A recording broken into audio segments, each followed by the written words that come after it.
Hi. My name's Kat, and this is my story. I'm a college student, actually. I go into a small university kind of near our town.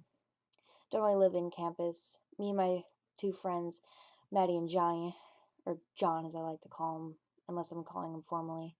We live in an apartment near campus, right across the street, not that far. We usually just walk to school, come back, stay in our apartment.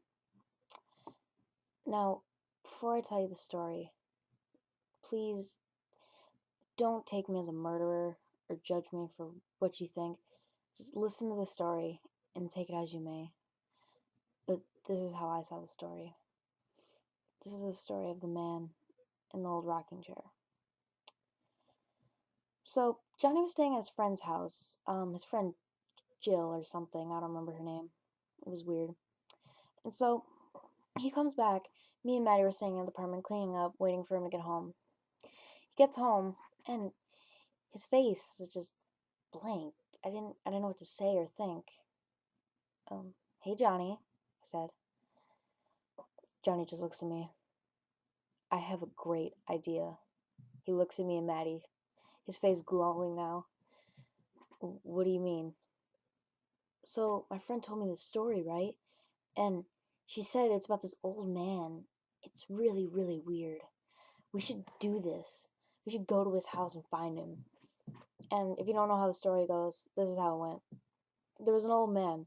I, I can't remember his name. It was like Mr. Rogers or something. Kind of hysterical and ironic a bit. And he was just an old man living in the countryside of Georgia, living in his own little blue house. Nothing much, just a little old man. And one day, his daughter came by and said, Honey, can you watch little Tommy here for me? I have to go do some stuff, and we're going to be out of town for a week, so can you watch him? The old man agreed. And little Tommy stayed with the old man for a while. Stayed with him for about 2, 3 weeks while his parents were away, as they said. And little Tommy was a little bit special. He wasn't really little Tommy, but that's what they called him apparently. Little Tommy was kind of adventurous. He loved climbing trees and going into the cornfields around the old man's house. And one day, little Tommy, while he was sleeping, he heard voices outside in the cornfield. Slow whispers. Come to the cornfield, they would say. Little Tommy, being the adventurous soul he is, one day he went out into the cornfield, minding his own business. All he carrying on him was an old, trusty old, rusty pocket knife that his father had lent to him before he passed, and then he had to live with his stepfather. Little old Tommy just walked in the cornfield, not not a care in the world. The old man, as usual, stays inside and doesn't really mind Tommy that much. And little Tommy goes in. But the thing is, Tommy never came out. The old man got worried. He called a search team in. They had to look for him for hours, days even, maybe months. We didn't know. Johnny never really explained that to us. And all they could ever find of the little boy was his old pocket knife with his blood. That's all that was found of the little boy. The old man was just so depressed about it. And so the old man lived in the house and he stayed there for a while. And that's all we really know. Nothing was really explained to us. We don't know how. But Johnny said that apparently the old man had died and the landlord took over. But the landlord would always talk about the old man like as if he was still there. And the landlord would move his old rocking chair down to the basement. And some people would always ask, why'd you move the rocking chair down to the basement? It was always used to stay on the porch where it always was. And the landlord said, well, the old man doesn't like it in the wintertime when it's cold outside, so I decided to move him down to the basement. People thought the landlord was crazy, but, no one ever believed him. And that's the story. No one ever knows where the old man was. Apparently he died or something. Don't really know. Well, fuck, I said. Well, we decided to have a good old-fashioned old road trip, apparently, as Johnny and Maddie would call it. I didn't really think it was fun because I was paying for gas, apparently, because I was the only one who could drive at the time because Maddie had gotten her license revoked and Johnny just doesn't really like driving anymore, so I usually have to drive him all to his friend's house and all that shit. So I get in my old pickup truck and head off for Georgia. About a 4 mile drive, Don't really know how long it was. Felt like forever. We get to the house. Man, this shit looks like it's abandoned or some shit. I say out loud. I swear, if we come here for nothing, you're paying for my fucking gas, John. I scream at him. Maddie's looking around, not really doing much, minding her own business. She sees an indent in the cornfield where the boy was said to have gone missing and where his old rusty knife was only found. Maddie looks in. Don't go in there. God, you're an idiot. You're gonna get eaten by something. I hope you know that. No, I'm not, Maddie screams back at Johnny. Maybe little Tommy will come out and get you. Don't say shit like that to scare me, Cat. That's not funny. Sorry I'm not a baby like you and make just lighten up the mood at this boring old fucking place. God. Well, me and Maddie are going back and forth. Maddie gets pissed. You know what? Fuck it. I'm going in. Maddie, don't go in there, Johnny screams at him. Well, and she doesn't listen to us and she just goes in the cornfield like a fucking idiot. Wish I could have caught her before she went in. It's too late. We wait there for 2-3 hours, sitting there waiting. Just sitting there. Johnny's sitting on a stump, and I'm sitting on the ground, pulling grass at the ground like a 4-year-old would.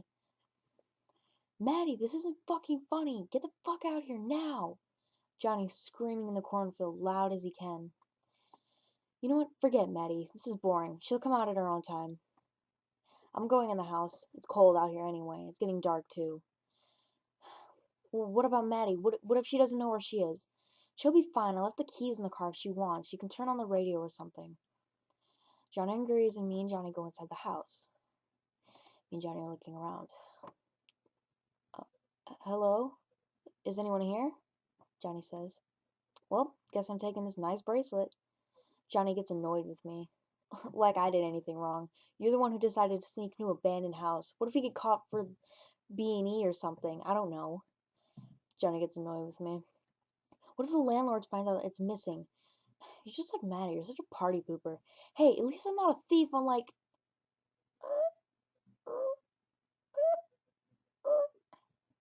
We hear squeaking, like a rocking chair downstairs. Me and Johnny are quiet as we listen to it. It apparently gets faster. I don't really know. I couldn't really pay attention. Just...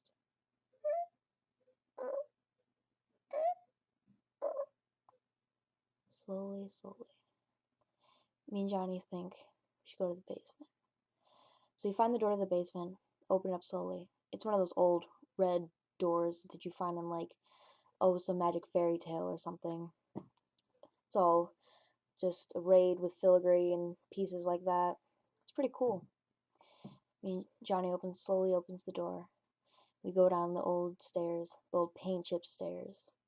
We see the rocking chair. And fuck.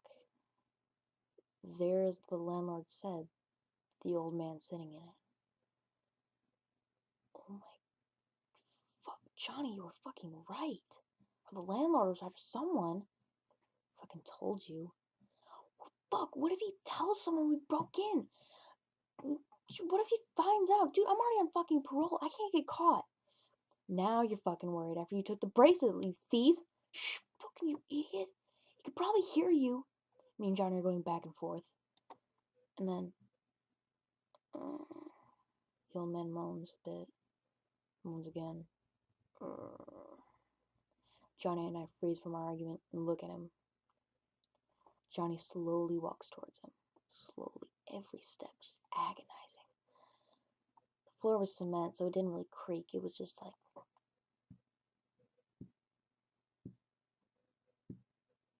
What the fuck are you doing? You're gonna get us caught, you dumbass. I'm gonna see if he's okay. What if he's hurt, Catherine? Don't fucking call me. Just hurry up, okay? Please, I want to get back home. I don't like it here. God. It's getting dark anyway. We gotta find Maddie, remember? Whatever, fuck it. Johnny's just being an idiot as usual. Johnny gets up to the old man right in the next rocking chair. He puts his arm in the chair while it still slowly rocks back and forth. Same creaking.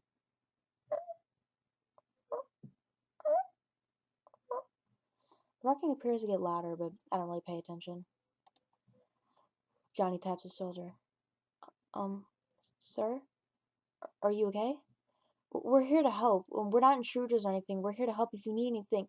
The man turns quick in a flash, his face looking like a demon. Blue, sharp teeth, black sockets, no eyes. And he grabs Johnny, knocks him to the floor in a panic. "Oh my God, get off of me, fucking demon spawn!" I kicked the old man in the shoulders quick as I could. "Come on, Johnny, we have to get the fuck out of here now! Find Maddie and go!" We run up the basement stairs in a quick flash, the old man running, crawling behind us as fast as he can. "Go faster! Run! Run!" We're screaming at each other, running, just dripping in sweat, running, panicking, breathing as heavy as we can.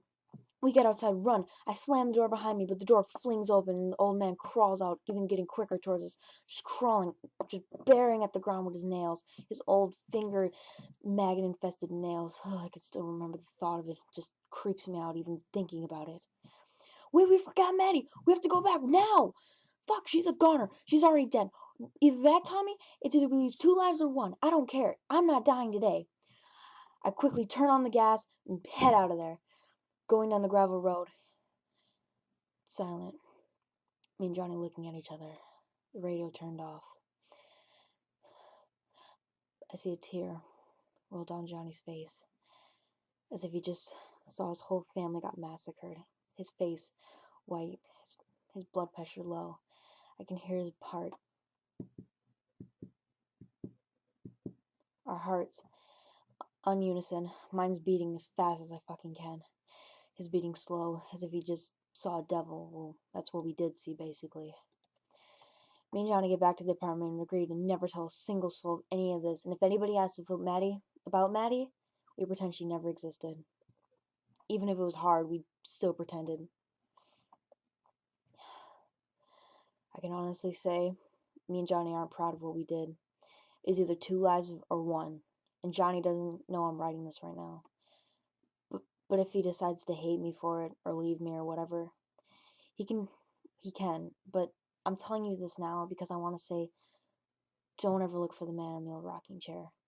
Because he's probably sitting there in that old, dusty piece of shit rocking chair, the rusty nails and thing. I can't even think about it right now. Just how bad it was creeped me out. I still have nightmares about the whole fucking incident. Wake up every night freaking out. Johnny's screaming at me, "Calm down, just don't think about it. It's kind of hard not to think about it, Johnny." I scream at him. Days pass. Weeks pass. He's probably just sitting there in the old rocking chair, thinking he's probably never going to see us again. But I'm going back later tonight to go get Maddie, or whatever's left. That, and I need to return this bracelet. Just having it here burns the thought in my mind, just how terrible the occult experience was. I don't want any memory of it. I already burned all pictures of Maddie, all experiences, all text messages. I even took her phone that was still in my car and I threw it away. I never want to think about the whole experiences again. And Maddie, if somehow you're alive and you found this, just know I'm sorry. And Johnny still loves you. He was going to go back yesterday, but I didn't let him because I didn't want him going alone. But I probably shouldn't be saying anything because I'm going back later tonight to get her. If she's still there. I'm going to find the old man. I'm going to do what I was rightfully supposed to do. And kill that son of a bitch demon spawn where he sits on that old rocking chair, back and forth, creaking as he moves.